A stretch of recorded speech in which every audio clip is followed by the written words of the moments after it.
ಎಲ್ರಿಗೂ ನಮಸ್ಕಾರ. ಎಲ್ಲರಿಗೂ ಉಷಾಂತರಂಗ ಯೂಟ್ಯೂಬ್ ಚಾನಲ್ಗೆ ಸ್ವಾಗತ. ಇವತ್ತಿನ ವಿಡಿಯೋದಲ್ಲಿ BPL ರೇಷನ್ ಕಾರ್ಡ್ ಬಗ್ಗೆ ಕೆಲವು ಮಹತ್ವದ ಆದೇಶನ ಹೊರಡಿಸಿದ್ದಾರೆ, ಅದ್ರ ಬಗ್ಗೆ ತಿಳಿಸ್ಕೊಡ್ತೀನಿ. ಸೊ ಸ್ಕಿಪ್ ಮಾಡ್ದೇ ಸಂಪೂರ್ಣವಾಗಿ ನೋಡಿ. ಯಾರೆಲ್ಲ ಸಬ್ಸ್ಕ್ರೈಬ್ ಮಾಡಿಕೊಂಡು ವೀಡಿಯೋಸ್ನ ನೋಡ್ತಾ ಇದ್ದೀರಾ, ಥ್ಯಾಂಕ್ ಯು ಸೋ ಮಚ್. ಯಾರೆಲ್ಲ ಇನ್ನೂ ಸಬ್ಸ್ಕ್ರೈಬ್ ಮಾಡಿಲ್ಲ ಈ ಕೂಡಲೇ ಚಾನಲ್ನ ಸಬ್ಸ್ಕ್ರೈಬ್ ಮಾಡಿ. ಹಾಗೆ ನೋಟಿಫಿಕೇಷನಲ್ಲೂ ಕೂಡ ಆನ್ ಅಂತ ಸೆಲೆಕ್ಟ್ ಮಾಡಿ. ಆವಾಗ ನಾನು ಆಲ್ ಅಂತ ಸೆಲೆಕ್ಟ್ ಮಾಡಿ, ಆವಾಗ ನಾನು ಯಾವುದೇ ಹೊಸ ವೀಡಿಯೋ ಅಪ್ಲೋಡ್ ಮಾಡಿದಾಗ ನಿಮಗೆ ನೋಟಿಫಿಕೇಷನ್ ಬರುತ್ತೆ. ನೀವು ಫ್ರೀ ಇದ್ದಾಗ ನನ್ನ ವೀಡಿಯೋಸ್ನ ನೋಡ್ಬೋದು.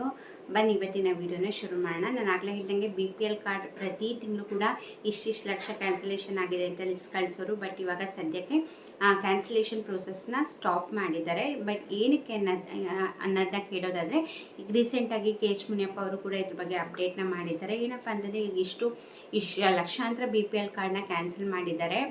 ಅದರಲ್ಲಿ ಟ್ಯಾಕ್ಸ್ ಪೇಯರ್ಸ್ ಇರ್ತಾರೆ, ಅಥವಾ ಬೇರೆ ರಾಜ್ಯದಿಂದ ಬಂದವರು ಕೂಡ ಫೇಕ್ ಡಾಕ್ಯುಮೆಂಟ್ನ ಕೊಟ್ಟು ಮಾಡಿಸ್ಕೊಂಡಿರ್ತಾರೆ. ಹಾಗೆ ಗೌರ್ಮೆಂಟ್ ಜಾಬಲ್ಲಿ ಇರೋರು ಇರ್ತಾರೆ. ಹಾಗೆ ಕೆಲವು ಕಂಪನಿ ಡೈರೆಕ್ಟರ್ಸ್ ಹೆಸರು ಲಿಸ್ಟಲ್ಲಿ ಸಾಕಷ್ಟು ಇತ್ತು. ಸೊ ಇಂಥವ್ರದ್ದೆಲ್ಲ ಕ್ಯಾನ್ಸಲ್ ಮಾಡ್ತಾ ಇದ್ದಾರೆ. ಅಂಥವ್ರದ್ದು ಮಾಡೋಕ್ಕೋಗಿ ಕೆಲವ್ರದ್ದು ಅರ್ಹದ್ದು ಕೂಡ ಕ್ಯಾನ್ಸಲ್ ಆಗ್ತಾ ಇದೆ. ಈ ಕ್ಯಾನ್ಸಲೇಷನ್ ಆಗಿರೋದ್ರಿಂದ ಅಕ್ಕಿ ಕೂಡ ಅವರಿಗೆ ಸಿಗ್ತಾ ಇಲ್ಲ. ಯಾಕಂದರೆ ಈಗ ರೇಷನ್ ಡಿಪೋಗಳಿಗೂ ಕೂಡ ಸರ್ಕಾರದವ್ರು ಆದೇಶ ಮಾಡಿದರು, ಯಾರ್ದೆಲ್ಲ ಕ್ಯಾನ್ಸಲೇಷನ್ ಪಟ್ಟಿನ ಪ್ರತಿ ತಿಂಗಳು ಕೂಡ ಡಿಪೋ ಮೇಲೂ ಕೂಡ ಲಿಸ್ಟ್ನ ಅಂಟಿಸೋರು. ಸೊ ಕ್ಯಾನ್ಸಲೇಷನ್ ಆಗಿದ್ರೆ ಅವರಿಗೆ ಅಕ್ಕಿ ಕೊಡೋಗಿಲ್ಲ ಅಂತ ತಡೆ ಹಿಡ್ತಿದ್ರು. ಸೊ ಈಗ ಅಂಥವ್ರದ್ದೆಲ್ಲ ಪ್ರಾಬ್ಲಮ್ ಆಗ್ತಿದೆ. ಅವರ ಅರ್ಹರಿದ್ರು ಕೂಡ ಕೆಲವೊಬ್ಬರಿಗೆ ರೇಷನ್ ಕಾರ್ಡ್ಗೆ ಸಿಗಬೇಕಾಗಿರೋದು ಏನು ಕೂಡ ಫೆಸಿಲಿಟಿ ಸಿಗ್ತಾ ಇಲ್ಲ. ಮೇನ್ಲಿ ಹೆಲ್ತ್ ಇಶ್ಯೂಸಿಂದನೇ, ಹೆಲ್ತ್ ರಿಲೇಟೆಡ್ಗೆ ತುಂಬ ಜನ ಮಾಡಿಸ್ಕೊಳ್ಳೋದು. ಈಗ ಅಕ್ಕಿ ಅನ್ನೋಕ್ಕಿಂತ ಸ್ಕೀಮ್ಸಿಂದ ಬರೋ ಹಣಕ್ಕಾಗಿರ್ಬೋದು, ಅಥವಾ ಹೆಲ್ತ್ ಇಶ್ಯೂಸ್ಗಾಗಿರ್ಬೋದು ತುಂಬ ಜನ ಉಪಯೋಗಿಸ್ಕೊತಿರ್ತಾರೆ. ಸೊ ಈಗ ಅನರ್ಹದ್ದು ಕ್ಯಾನ್ಸಲ್ ಮಾಡೋಕ್ಕೆ ಹೋಗಿ ಸಾಕಷ್ಟು ಜನ ಅರ್ಹದ್ದು ಕೂಡ ಕ್ಯಾನ್ಸಲೇಷನ್ ಆಗಿದ್ದರಿಂದ ಇವಾಗ ಕ್ಯಾನ್ಸಲೇಷನ್ ಪ್ರೋಸೆಸ್ನ ಸ್ಟಾಪ್ ಮಾಡಿ, ಇವಾಗ ಯಾರ್ದೆಲ್ಲ ಅನರ್ಹರು ಅಂತ ಕ್ಯಾನ್ಸಲ್ ಆಗಿದೆ, ಅಕಸ್ಮಾತ್ ನೀವೇನಾರು ಅದರಲ್ಲಿ ಅರ್ಹರಿದ್ದೀರಾ ಅಂತಂದರೆ ನಿಮಗೆ 45 ದಿವಸ ಟೈಮ್ ಕೊಟ್ಟಿದ್ದಾರೆ. ಸೊ 45 ದಿವಸದಲ್ಲಿ ನಿಮ್ಮ ಹತ್ತಿರದ ತಾಲೂಕು ಕಚೇರಿಗೆ ಹೋಗಿ ನೀವು ಅಪ್ಲೈ ಮಾಡಬೇಕು. ಈ ಥರ ನಮ್ಮದು ಕ್ಯಾನ್ಸಲ್ ಆಗಿದೆ, ಬಟ್ ನಾವು ಅರ್ಹರಿದ್ದೀವಿ, ಯಾವುದೇ ಥರ ಟ್ಯಾಕ್ಸ್ ಕಟ್ತಾ ಇಲ್ಲ, ಗೌರ್ಮೆಂಟ್ ಜಾಬಲ್ಲಿ ಇಲ್ಲ, ಅಥವಾ 4 ವೀಲರ್ ಇಲ್ಲ, ನಿಮ್ದು ಏನೇನು ಡಾಕ್ಯುಮೆಂಟ್ ಇದೆ ಎಲ್ಲದನ್ನೂ ಕೊಟ್ಟು ಬರಬೇಕಾಗತ್ತೆ. ಸೊ ನೀವು ಕೊಟ್ಟಿದ್ದ 15 ದಿವಸದಲ್ಲಿ ನಿಮ್ಮ ಡಾಕ್ಯುಮೆಂಟ್ನೆಲ್ಲ ವೆರಿಫೈ ಮಾಡಿ, ಇಲ್ಲ ಇವ್ರು ನಿಜವಾಗ್ಲೂ ಅರ್ಹರಿದ್ದಾರೆ, ಮಿಸ್ಸಾಗಿ ಕ್ಯಾನ್ಸಲ್ ಆಗಿದೆ ಅಂತ ಆ್ಯಕ್ಟಿವೇಶನ್ ಮಾಡಿಕೊಡ್ತಾರೆ. ಇದನ್ನು ಸ್ವತಃ KH ಮುನಿಯಪ್ಪ ಅವರೇ ತಿಳಿಸಿದ್ದಾರೆ. ಈಗ ಮೊನ್ನೆ ಹೋದ ಶನಿವಾರ ಇದನ್ನು ಅನೌನ್ಸ್ ಮಾಡಿದ್ದು. ಇನ್ನು 45 ದಿವಸ ಅಂದರೆ 1.5 ತಿಂಗಳು ಟೈಮ್ ಕೊಟ್ಟಿದ್ದಾರೆ. ಸೊ 1.5 ತಿಂಗಳಿದೆ ಅಂತ ನೆಗ್ಲೆಕ್ಟ್ ಮಾಡೋಕ್ಕೆ ಹೋಗಬೇಡಿ. ಅಕಸ್ಮಾತ್ ನಿಮ್ಮದು ಅರ್ಹರಿದ್ರು ಕೂಡ ಕ್ಯಾನ್ಸಲ್ ಆಗಿದೆ ಅಂತಲೇ ದಯವಿಟ್ಟು ಒಂದ್ಸತಿ ಹೋಗಿ ಅಪ್ಲೈ ಮಾಡಿ ಬನ್ನಿ. ಡಾಕ್ಯುಮೆಂಟ್ನೆಲ್ಲ ಕೊಟ್ಟು ನಿಮ್ಮ ಆಧಾರ್ ಕಾರ್ಡು, ಹಾಗೆ ನಿಮ್ಮದು ration card, caste certificate, income certificate, PAN card, bank passbook xerox ಇದಿಷ್ಟನ್ನು ಕೂಡ ತೊಗೊಂಡೋಗಿ ಕೊಟ್ಟರೆ ಅವ್ರು ವೆರಿಫೈ ಮಾಡ್ತಾರೆ, ನಿಜವಾಗ್ಲೂ ಇವ್ರು ಅರ್ಹರಿದ್ದಾರಾ ಏನು ಅಂದ್ಬಿಟ್ಟು ವೆರಿಫೈ ಮಾಡಿ 15 ದಿವಸದಲ್ಲಿ ಆ್ಯಕ್ಟಿವೇಶನ್ ಮಾಡಿಕೊಡ್ತಾರೆ. ಸೊ ನೆಗ್ಲೆಕ್ಟ್ ಮಾಡೋಕ್ಕೆ ಹೋಗಬೇಡಿ. ಮುಂಚೆ ಕೂಡ ಈ ಥರ ಕಾಲಾವಕಾಶ ಕೊಟ್ಟಿದ್ರು, ಬಟ್ ಇವಾಗ ಮತ್ತೆ ಕಾಲಾವಕಾಶ ಕೊಟ್ಟಿದ್ದಾರೆ, ಮತ್ತೆ 45 ದಿವಸ.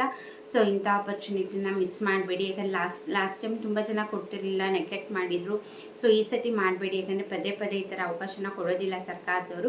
ಸೊ ಇವಾಗ ಕೊಟ್ಟಿದ್ದಾರೆ ಅಂದರೆ ಅದನ್ನು ಉಪಯೋಗಿಸ್ಕೊಳ್ಳಿ. ನಿಮ್ಮ ಹತ್ತಿರದ ತಾಲೂಕು ಕಚೇರಿಗೆ ಹೋಗಿ ಡಾಕ್ಯುಮೆಂಟ್ಸ್ನೆಲ್ಲ ಕೊಟ್ಟು ಬನ್ನಿ. 15 ದಿವಸದಲ್ಲಿ ನೀವು ಅರ್ಹರಿದ್ದೀರಾ ಅಂತ ಗೊತ್ತಾರೆ, ನಿಮ್ಮ ಆ ಕಾರ್ಡ್ ಮತ್ತು ನಿಮಗೆ ವಾಪಸ್ BPL ಕಾರ್ಡೇ ಮಾಡಿ ಕೊಡ್ತಾರೆ.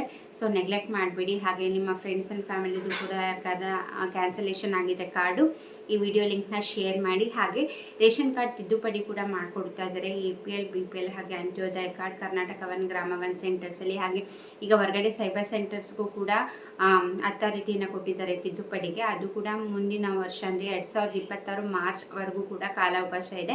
ಏನೇ ತಿದ್ದುಪಡಿ ಇದ್ರೂ ಕೂಡ ಮಾಡಿಸ್ಕೋಬೋದು. ಹೆಸರಲ್ಲಿ ಬದಲಾವಣೆ ಆಗಿರ್ಬೋದು, phone number change, address change, ration depot address change, ಏನೇ ತಿದ್ದುಪಡಿ ಇದ್ರೂ ಕೂಡ ನಿಮಗೆ ಮಾರ್ಚ್ ಎಂಡಿಂಗ್ವರೆಗೂ, ನೆಕ್ಸ್ಟ್ ಇಯರ್ 2026 ಮಾರ್ಚ್ ಎಂಡಿಂಗ್ವರೆಗೂ ಕಾಲಾವಕಾಶ ಇದೆ. ಅದೊಂದೇ ಅಲ್ಲ, ಹೊಸ ರೇಷನ್ ಕಾರ್ಡು ಕೂಡ ಮಾಡೋಕ್ಕೆ ಅವಕಾಶ ಇದೆ. ಆದರೆ ಈ ಶ್ರಮ ಕಾರ್ಡ್ ಇರೋರಿಗೆ ಮಾತ್ರ.